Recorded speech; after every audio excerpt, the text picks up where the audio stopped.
Hello friends, நம்ம Pandian store சீரியலில் பார்த்தீங்கன்னா பாண்டியனை பார்க்குறதுக்கு யாருக்கெல்லாம் பாவமாக இருக்குதோ அவங்களாம் நம்ம வீடியோக்கு லைக் பண்ணிக்கோங்க. ஆமாம் ஃப்ரெண்ட்ஸ், பாண்டியன் பார்த்தீங்கன்னா அவசர அவசரமாக கல்யாண ஏற்பாடுகளை பண்ணிக்கிட்டு இருக்கிறாரு. ஸோ இதற்கு நடுவில் இன்றைக்கி அவருக்கு அதிர்ச்சியை கொடுக்குற மாதிரி ஒரு விஷயம் நடந்திருக்குது. என்ன அப்படின்னு பார்த்தீங்கன்னா, அவங்களுடைய அக்கா உமையாள் வீட்டுக்கு வந்திருக்காங்க. வீட்டுக்கு வந்த இடத்துல அவங்க வரதட்சணைகளை பற்றி தான் பேச வந்திருக்காங்க. குழலி இருக்காங்களே, அவங்களுக்கு நீ என்னென்னலாம் பண்ண, அதாவது அவங்களுக்கு என்னென்ன வரதட்சணையெல்லாம் போட்டியோ அது எல்லாமே நீ என்ன பண்ணிடு, அரசிக்கும் போட்டுரு. அது போக மாப்பிள்ளைக்கு ஒரு கார் வாங்கி கொடுத்துரு அப்படின்னு சொல்லிட்டு ரொம்பவே ஸ்ட்ரெயிட்டாக அவங்க கூச்சமே படலை. வரதட்சணை நம்ம இப்படி கேட்குறோமே, இது தப்பு அப்படின்னு சொல்லிட்டு அவங்க கொஞ்சம் கூட யோசிக்கவே இல்லை. ஸ்ட்ரெயிட்டாகவே வரதட்சணையை பற்றி இப்படிலாம் பேசிட்டு போயிட்டாங்க. ஸோ இதெல்லாம் பாண்டியனுக்கு ரொம்பவே அதிர்ச்சியை கொடுக்குற மாதிரி தாங்க இருக்குது. அவர் நகையை பற்றி கூட அந்தளவுக்கு யோசிக்கலை. ஏன்னா நகை எல்லாமே அவங்களுக்கு ஆல்ரெடி ரெடி பண்ணி வச்சது தான். பட் கார் கேட்டிருக்காங்க அப்படின்னு சொல்லும்போது இப்போ அதற்காக வேறு தனியாக பணம் நம்ம எடுக்கணுமே அப்படின்னு சொல்லிட்டு இப்போ அவர் கொஞ்சம் யோசிக்க ஆரம்பிக்கிறாரு. இப்போ அவர்கிட்டையும் அவ்வளோ பணம் இல்லை அப்படின்றதுனால என்ன பண்ணலாம் அப்படின்னு சொல்லி அவர் ஒரு பக்கம் யோசிச்சுக்கிட்டு இருக்காரு. ஸோ பாண்டியனை பார்க்குறதுக்கு ரொம்பவே பாவமாக இருக்குது அப்படின்றதாங்க நிதர்சனமான உண்மை. ஸோ பாண்டியன் அடுத்து என்ன பண்ண போகிறாரு, பணத்துக்காக அவர் என்னென்ன வேலைகள் பண்ண போகிறாரு, எப்படி பணத்தெல்லாம் ரெடி பண்ண போகிறாரு அப்படின்றத நோக்கி தான் அடுத்தடுத்த எபிசோடு நகர்ந்துக்கிட்டு இருக்குது. ஸோ இப்போ பாண்டியன் ஒரு விஷயத்தை பற்றியும் யோசிக்கலை, யார்கிட்டையும் கலந்துக்கவும் இல்லை. அவராகவே தனக்குள்ளேயே போட்டு என்ன பண்ணுறாரு, யோசிச்சுக்கிட்டு இருக்கிறாரு. ஸோ இதற்கு மத்தியில் இப்போ என்ன நடக்குது அப்படின்னா, நம்ம மீனாவுக்கு ஒரு பெரிய பிரச்சனை என்ன அப்படின்னா, சக்திவேல் இருக்கார் இல்லையா, அவர் கடையை காலி பண்ண சொல்லி ஆல்ரெடி நோட்டீஸ் கொடுத்தாச்சு. பட் அவர் என்ன பண்ணல, அவங்க கடையை புறம்போக்கு இடத்துல கட்டியிருந்தாங்களே அதை இடிக்கவே இல்லை. ஸோ இப்போது கடையை இடிக்கிறதுக்கான டைம் வந்துடுச்சு. அப்போது மீனா அவங்க கூட இருக்காங்கள்ல, ஒர்க் பண்ணுறவங்க கிட்டே கேட்குறாங்க, இங்கே பாருங்கள் எதற்காக இன்னும் கடையை இடிக்காமல் வச்சுருக்கீங்க அப்படின்னு சொல்லி கேட்கும்போது, இல்லை நான் என்ன நினச்சேன் அப்படின்னா, இப்போதைக்கு கடையை இடிக்க வேண்டாம், அவங்க உங்கள் சொந்தக்காரங்கள்ல, இதனால் அப்படி இப்படின்னு சொல்லிட்டு ஒரே இந்த மாதிரி பேச்சுகளாக இருக்கையும், என்னுடைய சொந்தக்காரங்க கடையை இடிக்காதீங்க நான் உங்ககிட்ட சொன்னேனா, நான் சொல்லலைல்ல, அப்புறம் உங்களுக்கு என்ன பிரச்சனை அப்படின்னு சொல்லிட்டு அவங்க ஸ்ட்ரெயிட்டாகவே கேட்குறாங்க. ஸோ இப்போ இதுக்கான பதில் என்ன நடக்க போகுது அப்படின்றத நோக்கி தான் எபிசோட் நகர்ந்துக்கிட்டு இருக்குது. இப்போது மீனா ஸ்ட்ரெயிட்டாகவே சொல்லிடுறாங்க, நான் உங்ககிட்ட எதுவுமே சொல்ல கிடையாது, அதனால் நீங்கள் என்ன பண்ணணும், இப்போ உடனடியாக அந்த கடையை இடிக்கிறதுக்கான வேலையை நீங்கள் ஆரம்பித்தே ஆகணும் அப்படின்னு சொல்லி ஆர்டர் போட்டுறாங்க. சரி ஓகே அப்படின்னு சொல்லிட்டு இப்போ அதற்கான வேலைகள் நடந்துக்கிட்டு இருக்குது. அவங்க ரொம்ப பெரிய இடம் மேடம் அப்படி இப்படின்னு சொல்லி அவங்களும் எவ்வளோ சொல்லி பார்த்தாங்க. பட் மீனா அவங்களுடைய முடிவில் ரொம்பவே ஸ்ட்ராங்காக இருந்துட்டாங்க. அவங்களுக்கு ஒன்றே ஒன்று தான், அவங்கள பொறுத்த வரைக்கும் அவங்க நினைக்கிற விஷயங்கள், அவங்க சொல்கிற விஷயங்கள் தான் சரி, அது மாதிரி எது நியாயமோ அதுதான் கரெக்ட் அப்படின்னு சொல்லி வாழ்ந்துக்கிட்டு இருக்கிறவங்க தான் அவங்க. ஸோ இப்போ அவங்களுக்கு இந்த விஷயங்கள் தான் சரின்னு தோணுது. ஸோ இதற்கப்புறம் வீட்டுக்கு வராங்க. வீட்டுக்கு வந்ததுக்கப்புறம் சரவணன் இவங்க எல்லாரையும் கூப்பிட்டு பேசணும் அப்படின்னு சொல்லி வர சொல்லியிருக்கிறாரு. ஸோ எல்லோரும் போகிறாங்க. எதற்காக சரவணன் மாமா வர சொன்னாருன்னு தெரியல அப்படின்னு சொல்லிட்டு 3 பேருமே கூப்பிட்றாங்க. அப்போ அந்த டைமில் நம்ம கதிரன் ராஜி 2 பேரும் உட்காந்து நல்லா பேசிகிட்டு இருக்காங்க. எதை பற்றி அப்படின்னா, நம்ம கதிர் நியூஸ் பேப்பரில் ஒரு பைக்கை பார்க்குறாரு. அந்த பைக் அவருக்கு ரொம்ப ரொம்ப பிடிச்சிருக்குது. ஸோ அந்த பைக்கு வாங்கணும் அப்படின்னு சொல்லிட்டு அவர் ஆசைப்படுறாரு.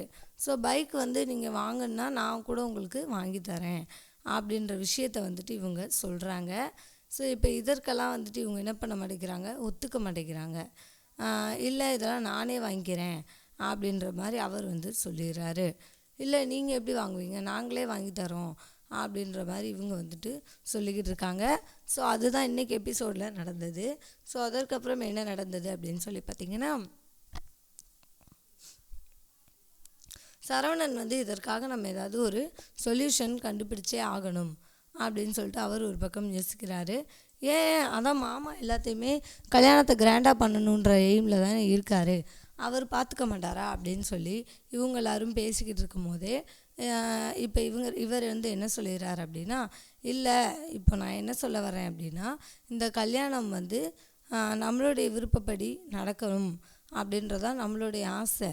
ஆனால் நான் சொல்கிற விஷயங்கள் என்ன அப்படின்னா, இந்த கல்யாணத்தை பொறுத்த வரைக்கும் ஒவ்வொரு விஷயங்கள்லையுமே நம்ம வந்து நிறைய பிரச்சனைகளை கடந்து தான் வந்துக்கிட்டு இருக்கோம்.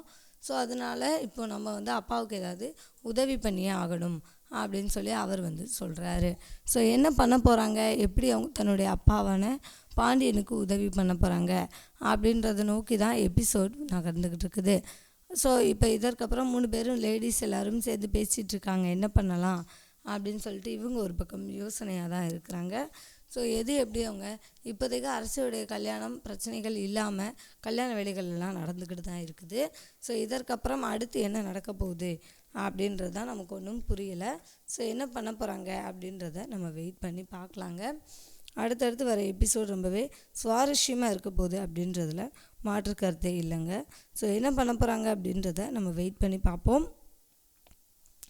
நம்ம அரசி வந்து அவங்க ரொம்பவே ஒரு குழப்பமான மனநிலையில் தான் இருக்கிறாங்க. அவங்களுக்கு வந்து எப்படியாவது இந்த கல்யாணம் நின்னா அவங்களுக்கு சந்தோஷம்தான். பட் நிற்கணும் அப்படின்னு சொல்லி அவங்களால வாயை திறந்து சொல்ல முடியாது அப்படின்றதுனால இப்போ அவங்க ரொம்பவே கம்முன்னு இருக்கிறாங்க. அவங்களுக்கு வந்துட்டு ஐயோ என்ன நடக்குமோ அப்படின்னு சொல்லிட்டு நிறைய யோசனைகள் அவங்களுடைய மைண்டில் ரொம்பவே இருக்குது. பட் இருந்தாலும் இப்போதைக்கு சொல்ல முடியாது. சொன்னால் பாண்டியனும் கோமதியும் ரொம்ப ரொம்ப கஷ்டப்படுவாங்க. இதற்கு முன்னாடி அவங்கள கஷ்டப்படுத்தின வரைக்கும் போதும், இதற்கப்புறம் அவங்கள வந்து கஷ்டப்படுத்தவே கூடாது அப்படின்னு சொல்லி தான் இவங்க நினச்சிக்கிட்டு இருக்காங்க. அதனாலேயே இவங்களுக்கு வந்து ஒரே யோசனையாக தான் இருக்குது, இதற்கப்புறம் எப்படி போய் இன்னும் அவங்கள கஷ்டப்படுத்துறது அப்படின்னு சொல்லிட்டு. ஸோ அதனால தான் இப்போதைக்கு இவங்க வந்து ரொம்பவே அமைதியாக இருக்காங்க அப்படின்றதுல மாற்று கருத்தே இல்லைங்க. ஸோ என்ன பண்ண போகிறாங்க, எப்படி இந்த விஷயங்கள்லாம் சமாளித்து அதுலேருந்து வெளியில் வரப்போகிறாங்க அப்படின்றத நோக்கி தான் அடுத்தடுத்த எபிசோட் நகர்ந்துக்கிட்டு இருக்குது. ஸோ ஒவ்வொரு எபிசோட்லையுமே பார்த்திங்கன்னா பாண்டியனுக்கு ஒரு மிகப்பெரிய ஆப்பு ரெடி ஆகிட்டே இருக்குது.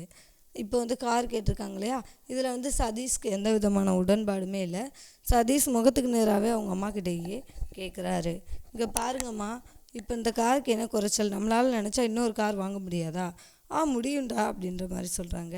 அப்புறம் எதற்காக நீங்கள் போய் மாமா கிட்ட கார் கேட்டீங்க? மாமா வந்து பாவம் இல்லையா, நீங்கள் கேட்டோடனே அவருடைய முகமே மாறிடுச்சு அப்படின்னு சொல்லும்போது, இங்கே பாருடா சதீஷு, உன்னுடைய படிப்புக்கு உன்னுடைய சம்பாத்தியத்துக்கு எத்தனை பொண்ணு க்யூவில் வந்து நின்னாங்க. ஆனால் நான் வந்து அரசியை கல்யாணம் பண்ணுறேன் அப்படின்னா அதுக்காக நான் வந்து உன்னை அப்படியே ஒன்றுமே வேண்டாம் அப்படின்னு சொல்லி நான் கூட்டிகிட்டு வந்துட முடியாது இல்லையா. இப்போ நீ பாட்டுக்கு கல்யாணம் பண்ணி கூட்டிகிட்டு நீ போயிடுவ. ஆனால் ஊரில் இருக்கிறவங்க எல்லாரும் உன் மருமக என்ன கொண்டு வந்தான்னு என்கிட்ட தான் நான் வந்து கேட்பாங்க. அதனால் என்னால் ஒன்றும் பண்ண முடியாதுல்ல, அந்த டைமில் அவள் என்ன கொண்டு வந்தாலும் அதை தானே சொல்ல முடியும். அதனால தான் நான் வந்து இவ்வளோ தூரத்துக்கு நான் வந்து எதிர்பார்க்குறேன். நான் எதிர்பார்க்குறது ரொம்ப ரொம்ப கரெக்டு தான்.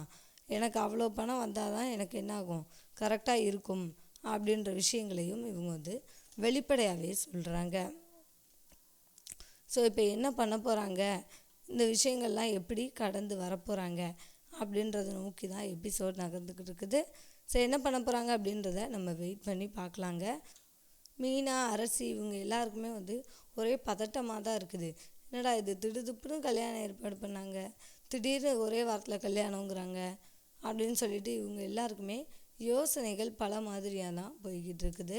ஸோ இதெல்லாம் கடந்து எப்படி இந்த கல்யாணத்தை நல்லபடியாக முடிக்க போகிறாங்க பாண்டியன் குடும்பம் அப்படின்றது நமக்கு ஒரே கேள்விக்குறி தான். பட் கல்யாணம் நல்லபடியாக முடிகிறதுக்கான வாய்ப்பே கிடையவே கிடையாது. ஏன்னா குமார் இருக்கிற வரைக்கும் கண்டிப்பாக கல்யாணத்தை நல்லபடியாக நடத்த விட மாட்டான்.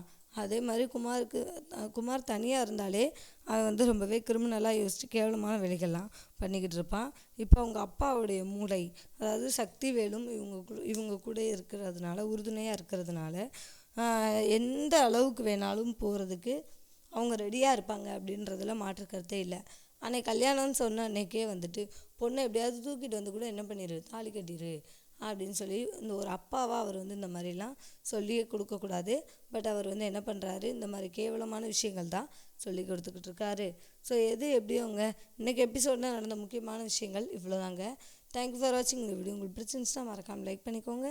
நம்ம சேனலை நீங்கள் இன்னும் சப்ஸ்கிரைப் பண்ணலையா, மறக்காமல் சப்ஸ்கிரைப் பண்ணிக்கோங்க. அண்ட் கூடவே பக்கத்தில் இருக்க பெல் ஐகானையும் கிளிக் பண்ணிக்கோங்க. ஸோ இந்த சீரியலில் மொத்தம் 4 பேர் இருக்கிறாங்க. அதில் உங்களுக்கு யாரை ரொம்ப பிடிக்கும் அப்படின்றத மறக்காமல் கமெண்ட்டில் சொல்லுங்கள். ராஜி வந்து கதிருக்கு வந்து பைக் வாங்கி கொடுக்க போகிறேன் அப்படின்ற மாதிரி சொல்லியிருக்கிறாங்க. ஸோ அவங்க என்ன பண்ண போகிறாங்க, எப்படி பைக் வாங்கி கொடுக்க போகிறாங்க அப்படின்றத நோக்கியும் அடுத்தடுத்த எபிசோட் நகரப்போகுது. ஸோ தேங்க்யூ ஃபார் வாட்சிங். இந்த வீடியோ உங்களுக்கு பிடிச்சிருந்துச்சுன்னா மறக்காமல் லைக் பண்ணிக்கோங்க. தேங்க்யூ.